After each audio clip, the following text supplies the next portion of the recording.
앞에 나올 때마다 자칫 잘못하면은 이러한 종교적인 모습으로 또 종교적인 언어로 할 수 있지만 그런 것이 아니라 마음과 뜻과 정성을 모아서 오늘도 하나님과 만나 교제하고 하나님도 알아갈 수 있는 그런 귀한 시간 되기를 함께 기도합니다. 우리 한번 이 시간에 조용히 한번 기도하면 좋을 것 같습니다. 오늘 이 예배 나와서 우리가 찬양하고 또 말씀을 들을 텐데 성령께서 우리에게 들을 수 있는 귀를 주셔서 듣게 하시고 또 기도하실 때 옆에 있는 분들뿐만 아니라 함께하지 못하는 분들, 주의 백성은 함께 예배드리고 말씀을 들으면 좋을 텐데 못 나오신 분들도 기억하면서 우리 함께 조용히 우리 마음을 드리는 기도 우리 한번 같이 함께 하도록 하겠습니다. 같이 기도하시겠습니다. 하나님 감사합니다. 오늘 저희들에게 귀한 시간 주시고 함께 주 앞에 나와 예배드리며 또 주의 말씀을 들을 때 성령께서 우리의 마음 가운데 주만을 바라보며 주의 음성을 들을 수 있는 귀를 알아가시기를 간구합니다.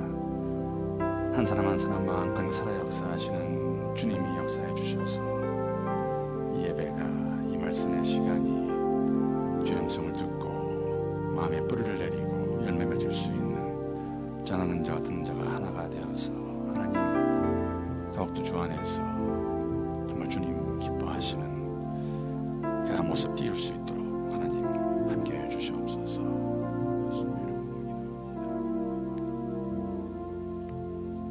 하나님 감사합니다. 오늘 저녁에 저희들이 함께 주 앞에 나와 주의 말씀을 상고할 때에 성령께서 들어야 될 주의 음성을 듣게 하시고 그 말씀의 살아 역사하심을 함께 경험하고 나눌 수 있는 교회가 될 수 있도록 은혜를 다하여 주시옵소서. 예수님의 이름으로 기도합니다. 아멘. 하나님의 말씀은 사도행전 6장 1절부터 15절까지의 말씀입니다.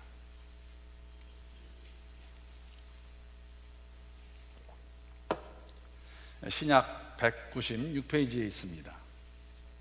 우리 함께 다 찾으셔서 교독하도록 하겠습니다. 사도행전 6장 1절부터 15절까지 말씀, 제가 1절 말씀 먼저 읽도록 하겠습니다.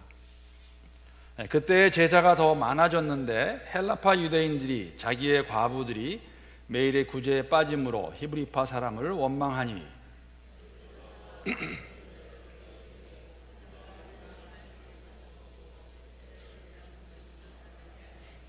형제들아, 너희 가운데서 성령과 지혜가 충만하여 칭찬받는 사람 7을 택하라.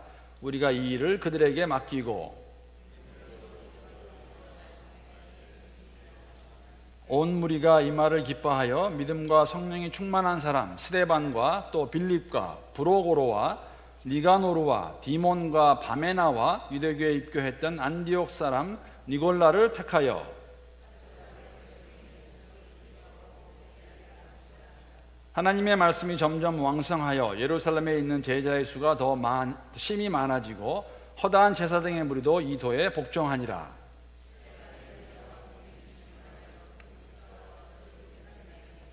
이른바 자유민들 즉 구레네인, 알렉산드리아인, 길리기아와 아시아에서 온 사람들의 회당에서 어떤 자들이 일어나 스데반과 더불어 논쟁할세.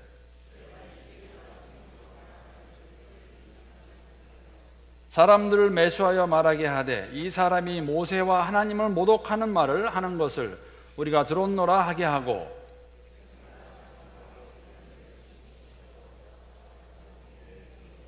거짓 증인들을 세우니 이르되 이 사람이 이 거룩한 곳과 율법을 거슬러 말하기를 마지 아니하는도다.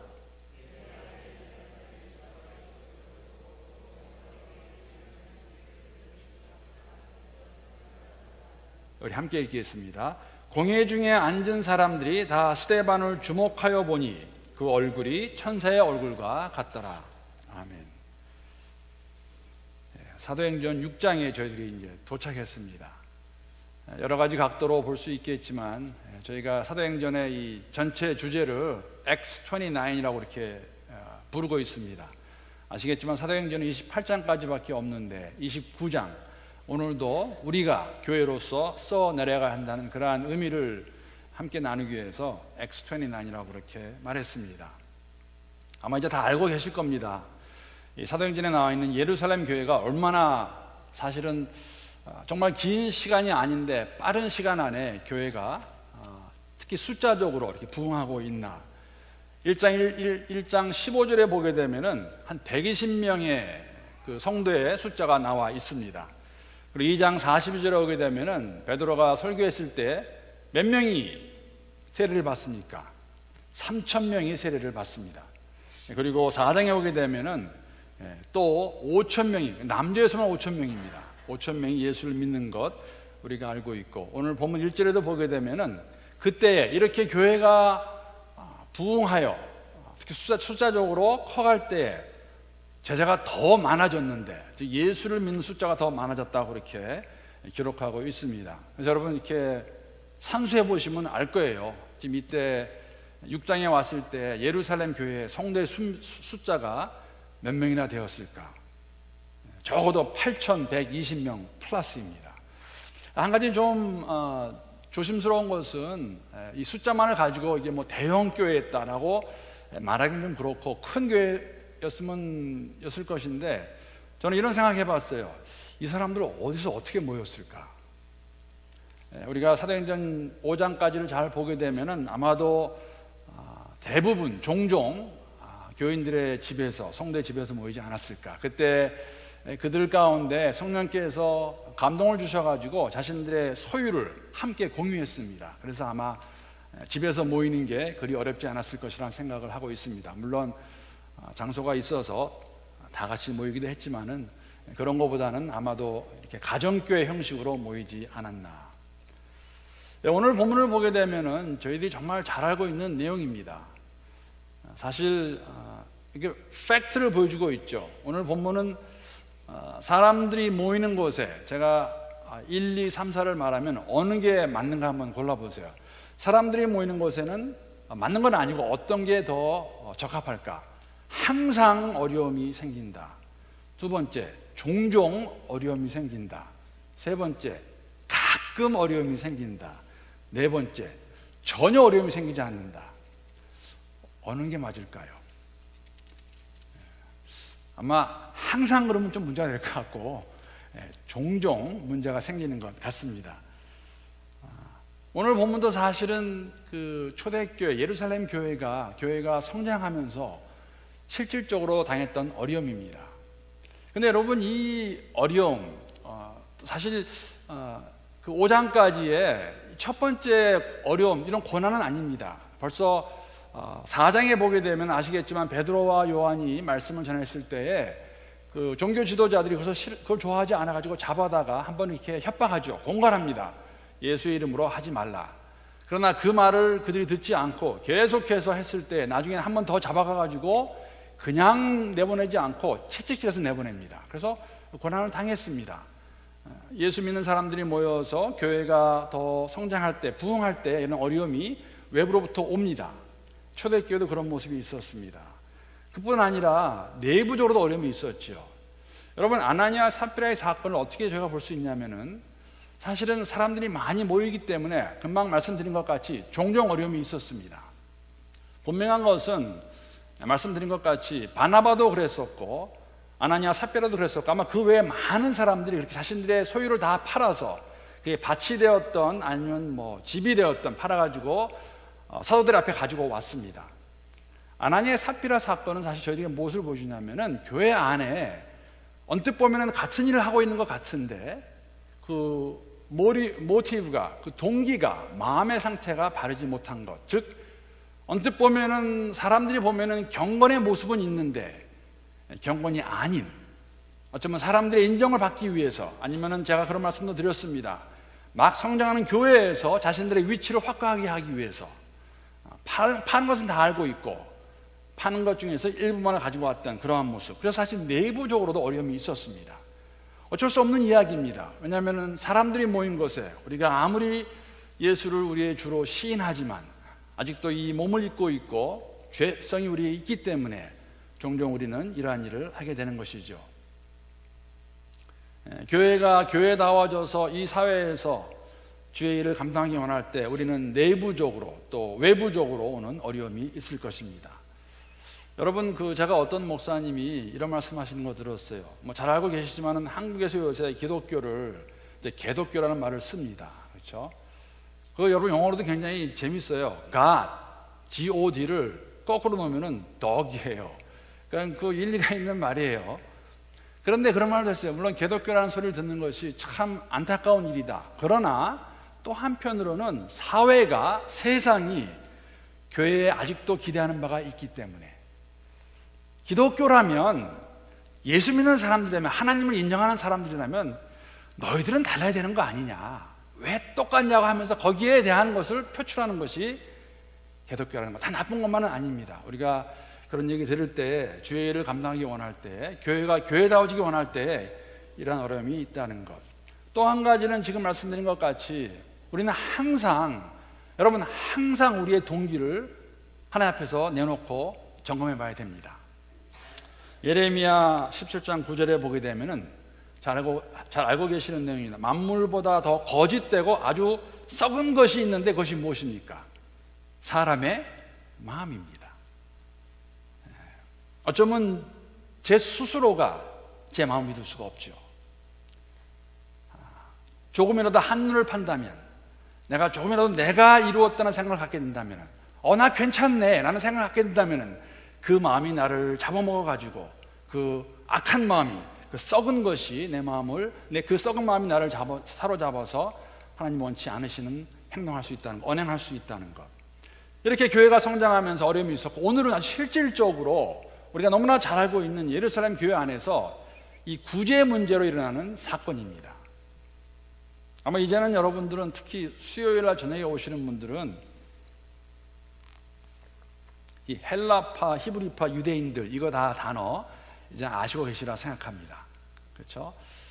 히브리파, 여러분 그 이스라엘, 사실 그 디아스포라라는, 이번에 성경 읽어진에 오셨던 분들은 우리 많이 들으셨을 것입니다. 그 이해실 사모님이 성경 그 세미나에서 이제 한 가지 하기 원하시는 것이, 이 퍼져 있는, 세계에 퍼져 있는 디아스포라, 우리 한국 사람들, 조선인들, 이 사람들을 통해서 이 말세에 정말 하나님의 일을 이루어가는 것. 근데 디아스포라는 단어는 원래 유대인들이 사용하던 단어입니다. 하나님 말씀의 예언에 따라서 그들이 하나님 말씀 순종하지 않았을 적에 주전 벌써 8세기 정도부터, 7세기 정도부터 이 유대 사람들은 퍼져가기 시작했습니다. 자이로, 타이로. 처음에는 타이였어요. 붙잡혀 가서 있게 되었죠. 그래서 이들이 사실은 지도가, 제가 오늘 준비하지 못했는데 기억나실 거예요. 그 정말 예루살렘 중심으로 적지 않은 지역에, 사도행전 1장에 보게 되면 19개 지역에서 이 헬라파 사람들이 예루살렘에 오게 됩니다. 이 사람들과 히브리파 사람들, 원래부터 팔레스타인, 예루살렘에서 그 팔레스타인 지역에서 자라난 그 사람들이 함께 이제 교회를 이루게 된 것이죠. 하나님의 말씀이 선포가 되었고 베드로가 설교했을 때에 그 많은 사람들이 함께 모여서 이제 교회를 이루고 있는데, 구체적으로 구제 사역이 나오는 것은 이해가 되는 것입니다. 왜냐하면 5장에 보게 되면은, 사실은 그 4장 5장에 보게 되면 많은 성도들이 자신들의 소유물을 가져와서 교회에 바쳤기 때문에, 하나님께 바쳤기 때문에 사실은 교회에 물질적으로 여유가 있었던 것 같습니다. 그래서 이제 이 과부들을 도와주기 시작하는데, 이 히브리파 과부들이, 그러니까 팔레스타인 지역에서 교회에 참여한 그 사람들이 더 어떻게 보면 많이 받고, 헬라파 사람들은 좀 이렇게 소홀함을 당하지 않았나.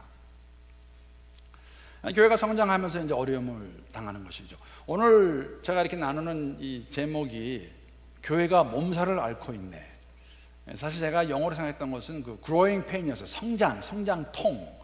제가 언젠가 한번 말씀을 드린 것 같은데, 성장기 아이들 가운데서 한 20% 정도가 경험한다는 그런 성장통입니다.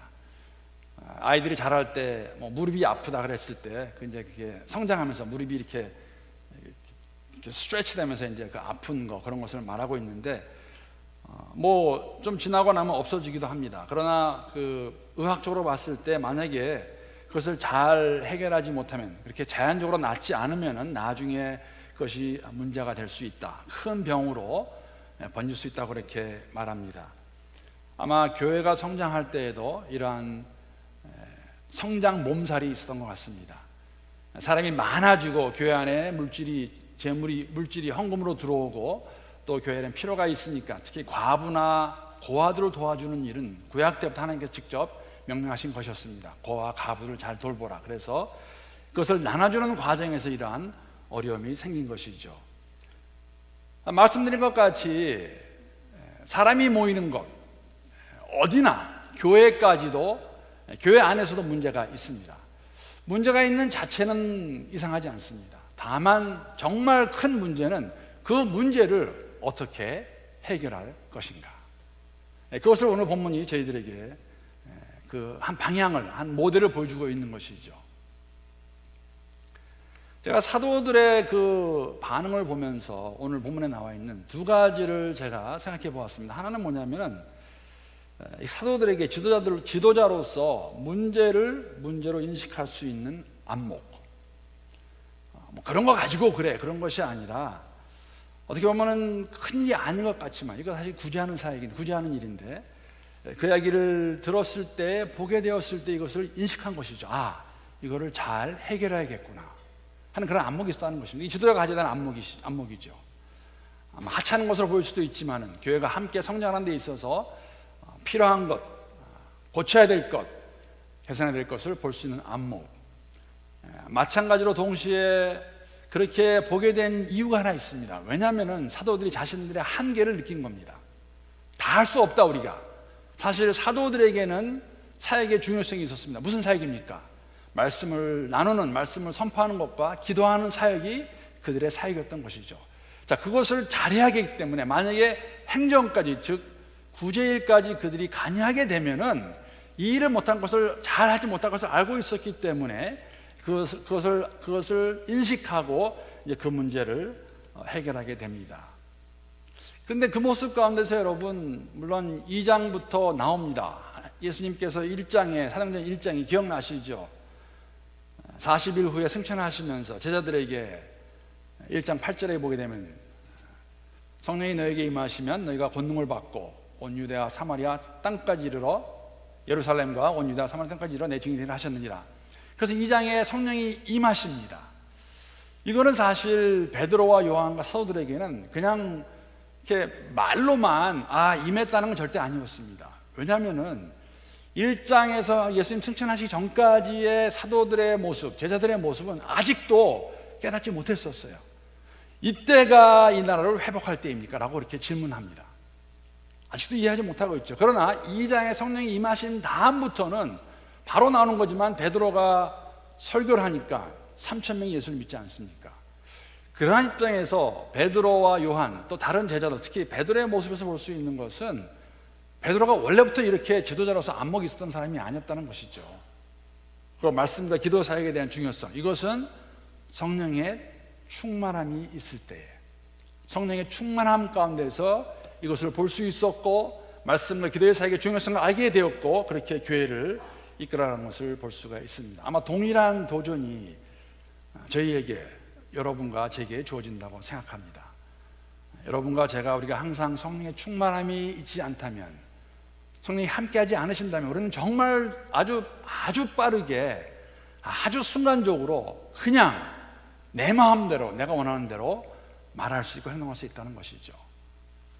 베드로의 모습에서 특히 교회를 좀 이끌어가는 데 있어서 어려움을 보면서 해결하는 그 모습 가운데서 우리가 그것을 볼 수가 있습니다. 오늘 본문을 보게 되면은 이제 함께 오늘 나누기 원하는 것이, 이렇게 교회가 부흥하면서, 성장하면서 어려움이 있을 때에 그 성장에 동반한 어려움을 어떻게 교회가 베드로와 사도들의 지도하에, 인도하에 이 문제를 해결했나. 첫 번째 볼 수 있는 것은, 저는 이런 단어를 쓰고 싶습니다. 상호 존중. 저는 맞다고 생각합니다. 이것이. 왜냐하면 이게 이제 mutual respect, 서로를 존중하는 겁니다. 즉 언뜻 보게 되면은 우리가 사람의 눈으로 봐서 이거를 상하 계급으로 볼 수 있어요. 사도들은 위에 있는 사람, 평신도들은 밑에. 근데 그렇지 않습니다. 왜냐하면은 우리가 만약에 만인 제사장을 믿게 되면은 교회 안에서 절대 계급은 없습니다, 여러분. 교회 안에는 다 같이 우리가 성도들입니다.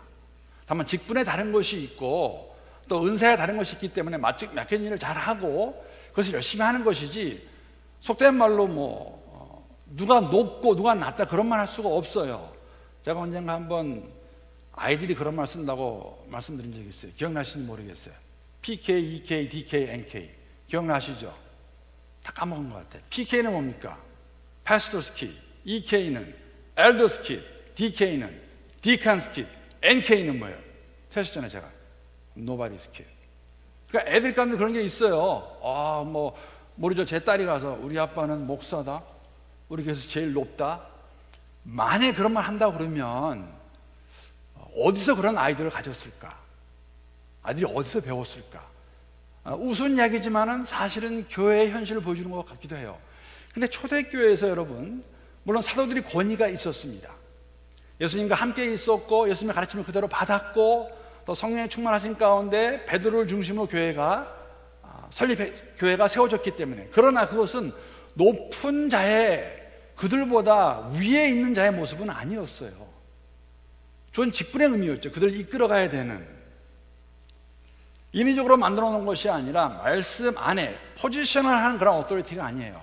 말씀 안에서 말씀에 대한 권위였지. 그래서 그들이 이것을 인도했을 때 사실 보게 되면은 사도들이 말을 합니다. 그 말을 들은 성도들은 기뻐했고 함께 동의해서 이렇게 하라고 말하지 않았어요. 어려움 있는 것을 말을 하고, 자, 사도들은 말씀을 전하는 일과 기도하는 일에 열심을 해야겠는데 이 과부들을 도와주는 일 우리가 다 할 수 없다. 그러니까 너희들이 이 일을 해야 되지 않겠냐 했을 때 그것을 좋게 받아들이고 함께 어떠한 사람을 뽑을 것인가에 대해서 의논한 다음에 결정을 내려서 그 다음 뽑은 것이 7 집사입니다. 그렇기 때문에 상호 존중이 있었어요. 성도들은 성도들대로 말씀의 권위를 가지고 있는 사도들을 존중했고, 사도는 사도들대로 어려움 있는 것을 함께 나누고 어떻게 될 것인가 함께 결정했다는 것이죠. 자신들에게 주어진 할 수 있는 일, 해야 되는 일, 우선순위, 그것을 결정하고 이것을 이렇게 해결해 나가는 것을 볼 수가 있습니다. 그래서 예루살렘 교회가 우리가 알다시피 처음에 7 집사를 뽑게 됩니다. 이제 뽑는 그 내용도 이제 제가 나누겠지만, 그러니까 이거는 사실은 일의 분담이었어요. 일의 분담. 오늘 본문에 보게 되면은 3절, 4절에 있는 말씀 제가 한번 다시 읽어보겠습니다.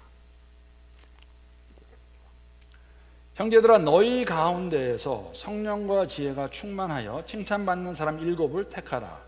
우리가 이 일을 그들에게 맡기고 우리는 오로지 기도하는 일과 말씀 사역에 힘쓰리라 하니. 말씀드린 것 같이 사도들, 우리는 말씀 사역, 기도, 거기에 우선순위를 두고 할 것이고, 너희들의 대표로 7 형제를 뽑아서 그들이 이 일을 감당하게 하라. 사역의 분담입니다. 자신들에게 주어진 일에 대한 분담이죠. 아마 이런 마음을 가지고 우리가 오늘 교회 일을 함께 감당한다면 정말 교회는 하루가 다르게 더욱더 견고하고 건강하게 성장해 갈 것입니다. 사실 제가 이 분담에 대한, 교회 안에서, 그렇죠, 내가 할 수 있는 일이 무엇일까 했을 때 저는 떠오르는 사람이 2 사람이 있습니다. 하나는 한 example은 제가 말씀드렸던 것이죠.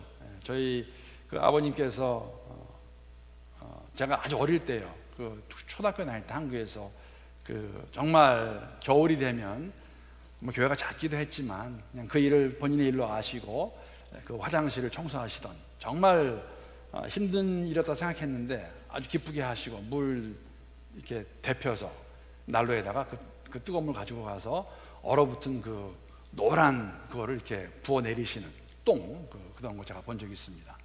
또 다른 거 하나는 제가 영락교회에 있으면서 만난 자매입니다. 제가 92년도에 나성영락교회입니다. 나성영락교회에 중등부 이제 전도사 시절이 때인데, 그 부임에 갔을 때 그 선생님이 한 25명 냈어요. 근데 거기 있던 한 자매인데, 제가 벌써 가기 전에 그 자매는 한 2, 3년 전에 벌써 이 중등부를 이렇게 조인해서, 그때 싱글이었고 지금도 싱글이에요. 아직 나이는 저랑 거의 비슷한데, 그런데 그 아이들의 특히 2세에 대한 2세입니다. 2세인데 이 세에 대한 그 부담이 있어가지고 이제 그 아이들을 가르치려 했는데 지금까지 교육부에서 중고등부 교사로 봉사하고 있습니다. 거의 25년 됐어요. 정말 뭐 똑똑한 자매고 사회에 나가면 뭐 자기 뭐 프로페셔널하게 잘하지만은 교회에 와서는 그 마음이 있고, 사실 나성영락교회 같은데 교육부 교사 한 사람은 정말 몇백 명 중에 한 명이에요. 누가 말아주지도 않아요. 그런 게 중요한 게 아니라 그 자매에게는 이것이 내 사명이다, 내가 이걸 하고 싶다 해서 하나님 나에게 이런 마음을 주셨다. 그래서 언뜻 듣기로는 제가 그만두고 싶은데 그만두지 못하는 그 아이들을 보면서 그러한 것을 제가 본 적이 있습니다. 그리고 사실은 또 한 가지 볼 수 있는 것은 뭐냐면, 이제 이 문제는 이제 헬라파 유대인들과 히브리파 유대인들의 그 관련된 상황이었습니다. 물론 이제 교회 다 관련이 되겠죠. 그런데 교회가 함께, 물론 말씀드린 것 같이 물론 그 8,000명 이상 되는 그 많은 사람이 어떻게 다 함께 결정했는지 모르겠어요. 거기까지는 본문에 없기 때문에 알지 못하지만 분명한 것은 적어도 그 교회 안에서 사도들과 아마 120명 정도에 속했던 사람이라든지 처음에 이제 교회 시작한 사람들이 지도자 역할을 했겠죠. 그분들이 한 마음이 되어서 사도들이 말한 집사를 뽑는 일에 이들이 함께 동참하고 한 마음이 되어서 집사를 뽑는 일입니다. 근데 알겠지만 이제 그만 이렇게 말씀드린 것 같이 집사를 뽑는데 이들의 자격이 무엇이 할까? 이것도 너무나 잘하는 거예요. 3절과 5절에 보면은 성령과 지혜가 충만하여 칭찬을 듣는 사람, 5절에 보게 되면은 믿음과 성령이 충만한 사람. 그래서 그냥 한마디로 말하면은 성령이 충만한 사람, 성령이 충만한 사람이 지혜가 있을 것이고, 지혜가 있는 사람이 자신의 처신을 잘할 줄 알아서, 그렇죠? 믿음 가운데 행할 때 사람들의 칭찬을 받을 수 있겠죠. 사람들의 눈에 들기 위해서 아나니아 삽비라와 같이 하는 행동과 성령의 충만한 가운데 믿음으로 지혜롭게 행동해서 사람 칭찬을 듣는 것은 같지 않습니다. 성령이 충만한 사람이 믿음 안에서 지혜를 가지고, 외로부터는 지혜를 가지고 행동했을 때는 사람의 칭찬을 들을 것입니다. 오늘 이 7 집사도 그러한 사람들이었어요. 그러니까 사람들이 보았을 때 이 정도의 사람이면, 이 사람들이면 지금 교회가 함께 동의하는, 함께 뽑기 원하는 이 성령과 지혜가 충만한 칭찬 듣는 사람들이고 믿음과 성령이 충만한 사람들이다. 그래서 뽑았는데 여러분, 지난번에 우리 사실 재직 세미나 때 강산 목사님 좀 타치하셨어요. 그렇죠? 7명이 뽑히는데 7명이 다 헬라파 유대인들이에요. 물론 이름이 그렇다고 해서 꼭 그렇게 말할 수는 없지만은 그냥 그렇게 우리가 받아들이는 큰 무리가 없을 것 같습니다. 그러니까 이런 거예요, 여러분. 제가 4가지 이름을 만약에 말씀을 드리면, 우리 제가 배웠죠. 이해이실 사모님 하시는 거예요. 그렇죠? 어떤 이름이 이게 같이 해당이 안 됩니까? 요한, 팀, 한웅, 제프. 어떤 게 이게 내 중에서 어떤 게 안 맞는 거예요? 한웅이 안 맞죠, 제 이름이. 왜냐하면 제 이름은 한국 이름 아니에요. 나머지는 영어식 이름이에요. 그러니까 7이름이 다 그런 거예요. 이름이 다 이게 히브리파, 그러니까 히브리 팔레스타인 사람들 이름은 아니에요. 헬라식 이름입니다. 그릭 이름들인 거예요. 7명이 다 그렇습니다. 거기다 특히 니골라 같은 사람은 물론 이름의 근원을 보게 되면 이게 이제 아시다시피 그 니그로, 그 원어가 같이 들어갑니다. 라틴어로. 헬라에 갔을 때. 그러나 여러분, 요한계시록 가면은 니골라 당이라고 나와요. 2단 영주주의 가운데 니골라 당. 그 성서학자들이 어떻게 연결시키냐면은, 사실 니골라는 굉장히 한 가지 흥미로운 것은 여러분, 오늘 본문 가운데서 이렇게 보셔야 돼요. 지금 헬라파 유대인들과 히브리파 유대인들 가운데 문제가 생겼어요. 무슨 문제냐면은 구제하는 문제입니다. 히브리파 사람들이 구제를 받을 때 더 잘 받은 것 같습니다. 근데 뽑을 때에는 또 사실 어떻게 보면은 히브리파 사람들이 좀 반대할 수 있어요. 이거 자칫 잘못하다가 이 사람만 뽑히게 되면은 이번에는 우리가 되는 거 아니에요. 그렇지 않아요. 그런데 자, 이건 행정적인 일인데 이러한 일을 하기에 뽑은 사람들이 다 성령이 충만한 사람을 뽑기 원하는 거예요. 그리고 스데반이 사실은 예로 나옵니다. 스데반은 사도 외에 가장 처음으로 사도행전에서 말씀을 선포한 자로 나오는 겁니다. 지금까지는 사도들만 말씀을 선포했어요. 근데 스데반이 이제 나오지만 말씀을 선포하기 시작하고 7장 가서는 말씀을 너무나 파워풀하게 해가지고 예수를 잡아 죽인 그들이 스데반을 잡아 죽여버립니다. 왜? 찔리는 거예요. 그 말을 들으니까. 그래서 니골라는 어떤 사람이냐, 아마 7명 가운데 스데반 못지않게 말씀을 하실 때 권위가 있던 사람이었어요. 그래서 나중에 영지주의자들이 니골라의 이름을 팔아가지고 니골라 당을 만들어 버립니다. 그러니까 니골라하고 니골라당은 상관은 없어요. 다만 니골라의 이름을 가지고 그들이 원하는 것을 이루기 위해서 이만큼 7명은 성령이 충만해서 스데반과 같이 말씀을 가르칠 수 있었던 것이에요. 그래서 그럼 이런 생각하시죠. 왜 행정일을 보는데도, 사무일을 보는데도 성령이 충만한 사람이 필요했을까? 어떻게 생각하세요? 교회 안에서 우리가 일할 때에는 그런 말 저희가 쓰는데, 교회 일은 다 자원봉사 일이에요. 우리가 말하면. 그렇죠? 여러분, 교회 일하고 받는 상급 이 땅에 있습니까? 교회를 많이 했으니까 사람들이 알아주고 좀 급여도 주고 그런 거 없습니다. 하나님의 일은 하나님 앞에서 합니다. 그러면 이 일을 잘 감당하려면 여러분, 성령이 충만하지 않으면 일을 감당할 수가 없어요. 사람이기 때문에 힘이 드는 거예요. 어려운 거예요. 왜 나는 맨날 이런 일만 해야 될까? 저 일은 참 좋은 것 같이 보이는데. 여러분, 그런 게 아니라는 것이죠. 직분에 따라, 하나님 주신 은사에 따라, 또 내가 참 잘할 수 있는 것도 있고, 그런 것을 열심히 기쁨으로 하는 것이지, 그것을 잘하려면은, 여기에 보면 7 집사가 다 성령이 충만한 사람이었고 지혜가 있는 사람이었고 믿음 있는 사람들이었어요. 그렇게 됐을 때 스데반이 이제 바로 나오듯이 나가서 말씀을 회당에 전하는 것을 볼 수가 있습니다. 오늘날도 크게 다르지 않다고 생각합니다. 여러분 생각해 보셨어요? 매일 구제일 하는 거 얼마나 짜증나겠어요. 사람들 모르겠어요. 홈레스를 도와주는 거랑 이렇게 비교할 수 있는지 모르겠지만 그냥 짜증난다는 게 아니라 사람들 몰려와서 줄 서십시오, 제대로 서십시오, 동일했을 것 같아요. 다 똑같이 줍니다. 많이 주세요. 아니, 다 동일하게 줍니다. 왜 나만 조금 주는 거예요? 아니, 똑같이 드린다니까요. 아니야, 당신 나 싫어하는 것 같아, 나 미워하는 것 같아. 막 별일이 다 있을 거예요. 이 일을 어떻게 잘 감당할 수 있었을까? 방법은 오직 하나, 성령이 충만한 가운데 이 일을 해야 되지 않았을까? 성령이 충만한 사람은 지혜가 있을 것이고 주의를 행하면서 아무리 어렵고 힘든 일이 있다 할지라도 그것을 믿음으로 이길 수 있기 때문입니다. 마지막으로는 저희가 이 1절부터 7절까지의 말씀 보게 되면은 성령께 주장하신 일이고 함께 하신 일이기 때문에 열매가 있었다는 것입니다. 왜냐하면 그 일 이후로, 이 이후부터는 정말 사도들은 구체적으로 써 있지 않지만은 이 사건을 계기로 해서 사도들은 말씀 사역과 기도하는 사역에 최선을 다한 것을 저희들이 알고 있기 때문입니다. 아마 오늘 1절부터 7절까지 그 내용을 오늘 저희들에게 한번 다시 적용해 본다면 어떻게 적용할 수 있을까? 어떤 원칙을 우리가 세울 수 있을까? 아니면 어떻게 이해할 수 있을까? 교회 안에 어려움은 어제 오늘의 일이 아닙니다. 교회 안에 어려움이 있다는 것은 지극히 어떻게 보면은 very normal, 정상적인 일입니다. 왜? 사람들이 모여 있는 곳이기 때문에.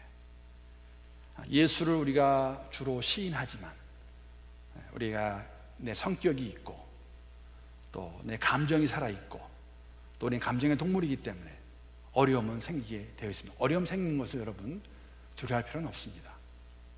두려워한다고 안 생길 것도 아니고 없어질 것도 아니에요. 아무리 우리가 그런 말을 많이 하지 않습니까? 오늘 은혜 받고 이 자리를 나가도 내일 되면 다 까먹을 수도 있으세요. 항상 있을 것이에요. 야, 내가 정말 앞으로는 내 혀를 조심하겠다 하고 나갔는데도 또 실수할 수 있을 거예요. 할 겁니다. 그렇기 때문에 교회 안에 어려움이 있다는 것은 초대교회 때부터 우리에게 보여주는 것. 여러분 생각해 보세요. 여러분 이제 나오지만은 베드로가 얼마나 능력이 있었냐면은 사람들은 베드로의 그림자만 옷까지만 봐도 나라는 생각이 있었습니다. 정말 그러한 것을 경험한 사람인데도 이 구제 문제로 좀 어려움이 생기지 않았습니까? 그러니까 어려움은 항상 있을 것입니다. 어려움이 있는 것, 문제가 있는 것, 고난이 있는 것, 고난까지도 이상할 것은 하나도 없습니다.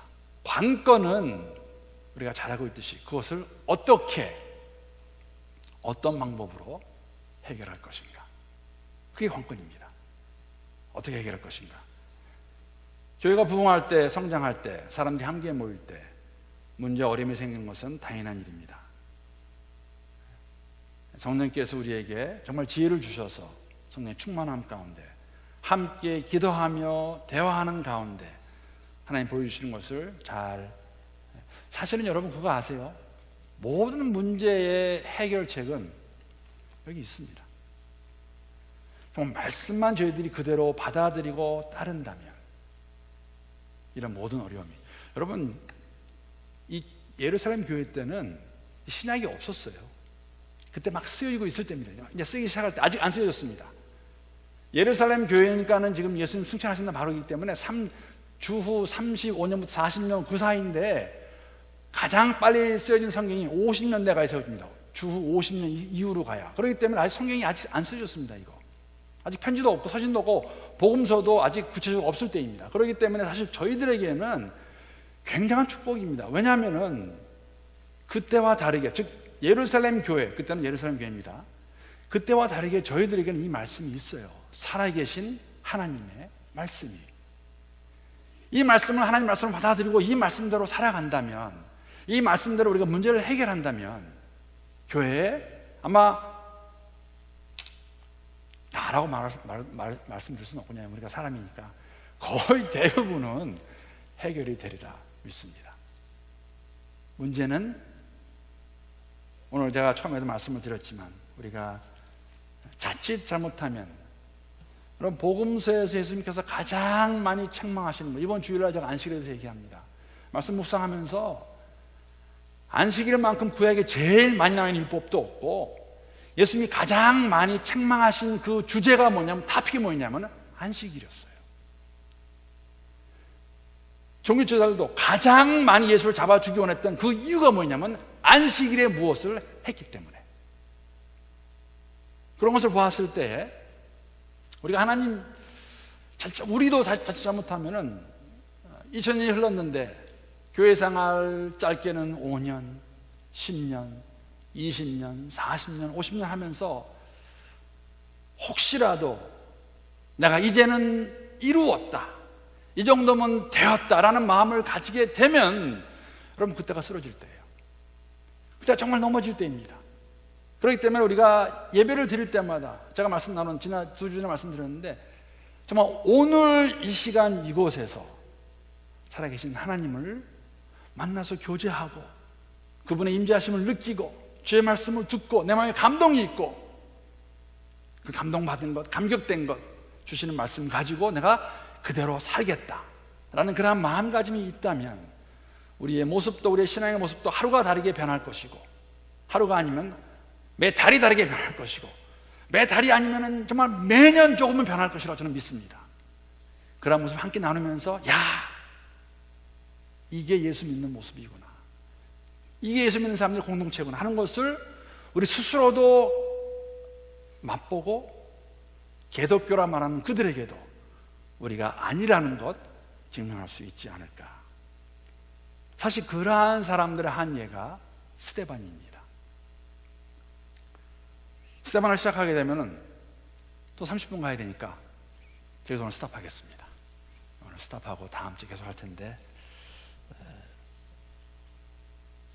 초대교회의 모습을 보면서 저희들이 다시 한번 느낄 수 있고 가질 수 있는 것은,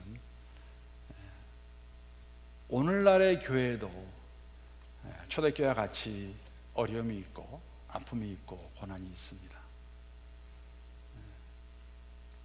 사도들의 인도에 따라, 지도에 따라 교회가 하나가 되어서 문제를 잘 해결하였습니다. 문제도 보여주고 해결책도 보여주고, 우리도 문제가 있고 우리도 문제가 있으면 잘 해결할 수 있다는 것이죠. 그러한 마음 가지고 우리가 하나가 되어 성령께서 인도하시는 가운데 우리가 함께 더욱더 주님이 원하시고 기뻐하시는 그런 교회를 만들어갈 수 있기를 주님의 이름으로 축복합니다.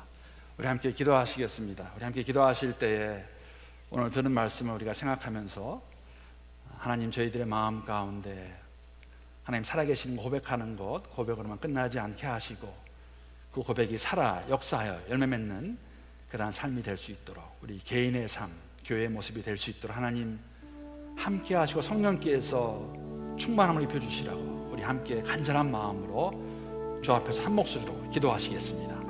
하나님 감사합니다.